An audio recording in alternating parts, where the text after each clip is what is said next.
पड़ने वाली है। Thank you, sir. So the Honorable Finance Minister in the budget speech spoke about keeping the Atmanirbhar as a lodestar, building domestic manufacturing capacity, energy security, reduce critical import independence, reforms supporting employment generation, agriculture productivity, household purchasing power, delivered high growth rate of 7%, made substantial strides in poverty eradication, improving the lives of the people, etc. So the FM also, the Finance Minister also said that the government will ensure that the dividends of growth reach every farmer, scheduled caste, scheduled tribe, nomads, youth, poor and women. So all these are very highly laudable, but where are the programs to achieve all these goals? So the Finance Minister said this budget is a Yuva Shakti driven budget and that the government's sankalp is to focus on poor, underprivileged and disadvantaged, and to achieve this outlined 3 kartavyas.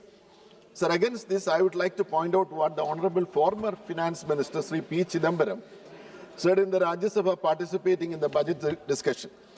Sir, the Honorable former Finance Minister said this budget is parsimonious and forgettable, as it went out of the news almost the very next day when the Indo-US FTA was announced. So the public, private and foreign investors are not investing in India. But still the government has cut capital expenditure by 1.44 lakh crore. So the economic survey raised the challenges of capital investment, unemployment, slow fiscal consolidation and slow growth rate. So the Finance Minister said that the Reform Express is well on its way. But in actuality, it's stuck, as the nominal growth rate was 12% in 23-24, went down to 9.8% in 24-25 and presently is at 7 to 8% in 25-26. So at the current rate, it will take 12 years to reach the FRBM target of 3% fiscal deficit to GDP ratio by the government. So the union government then, sir, is following a policy of discrimination against opposition-ruled states like Kerala, West Bengal and Tamil Nadu in financial matters, insisting on sticking to the borrower limit of 3% of GDP in the case of Kerala state, a state, sir, riddled with financial debt. So this is an anti-farmer budget, I have to say. I'm sorry to say that. The last budget announcement of missions for pulses, vegetables and fruits and cotton had no spending and no allocation this year. And it is a shame that 1.717 lakh crores of last year's agri-budget has been surrendered. So under the specific proposal spoke about creating champion MSMEs. I don't know whether the Honorable Finance Minister knows the plight of our MSMEs. So we are getting a lot of complaints every day, day in and day out, from the MSME entrepreneurs about harassment by the banks. So the MSMEs contribute nearly 30% of India's GDP and account for approximately 45% of our total exports. More importantly, sir, this sector provides employment to our 11 crore Indians, making it one of the largest job creators in the country. So the budget provides no practical and accessible financial support mechanism to this vital sector. I am sorry to say. I would like to read out a memorandum received from the National Consortium of MSMEs, sir. I have it with me, but due to paucity of time, I am not reading it, sir. Sir,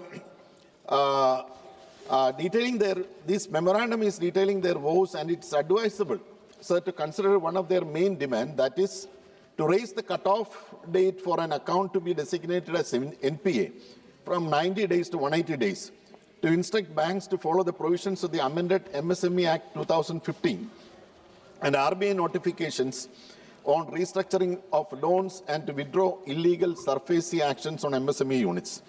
Sir, why I say this is that the most urgent challenge facing our country is employment generation. Sir, India adds 10 million young individuals to its workforce every year. So this budget does not present a comprehensive employment generation strategy that matches the scale of this demographic challenge. Sir, we have now signed the FTAs. How it is going to affect our employment, how it is going to affect our industry and our farm sector, our agriculture sector, nobody has any idea. Sir, we have the Indo-US, Indo-Japanese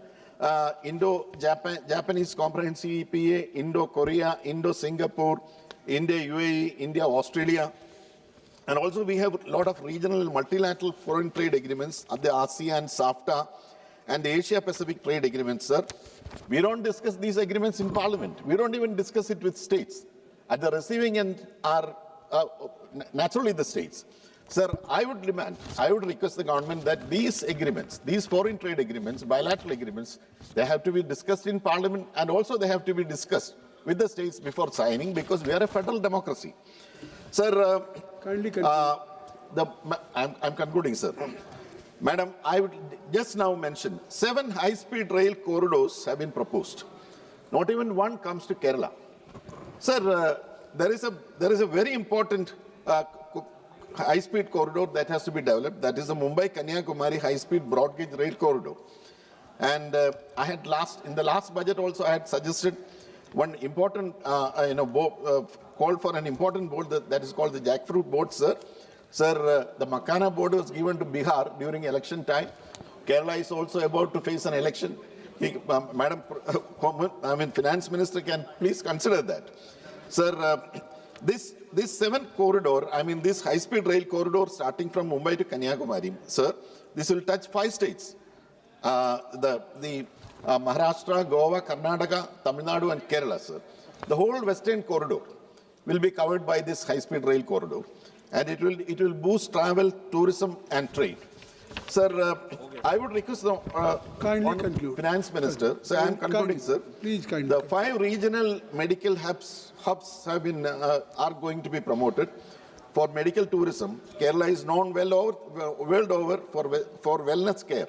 So I would request the Finance Minister to consider setting up one in Kerala, sir. You have made your point. And also, sir, one more thing, sir. Matari Let me conclude, sir. Please, in one line. I welcome, sir, the proposal for dedicated rare earth corridors for mineral-rich states like Kerala, Odisha, AP, and Andhra Pradesh and Tamil Nadu. And also, the Finance Minister proposed 3 new National Institutes of Pharmaceutical Education and Research, NIPER. I would request to establish one in Kerala state as part of Biopharma Shakti for domestic production of biologists and biosimilars. Thank you. A network of over 1,000 accredited India clinical trial sites are proposed. We welcome all these proposals, but at the same